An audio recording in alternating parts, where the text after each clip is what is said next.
बिस्मिल्लाहिर्रहमानिर्रहीम। नबी अकरम सल्लल्लाहु अलैहि वसल्लम ने इरशाद फरमाया, अपने घरों को कब्रिस्तान न बनाओ। शैतान उस घर से भागता है जिसमें सूरत बकरा पढ़ी जाती है।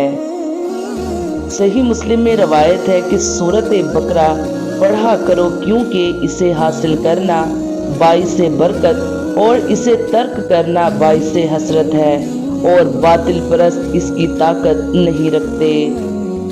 रसूल अल्लाह सल्लल्लाहु अलैहि वसल्लम ने फरमाया कि जिसने सूरत बकरा की 2 आखिरी आयतें रात में पढ़ ली, वो इसे हर आफत से बचाने के लिए काफी हो जाएंगी।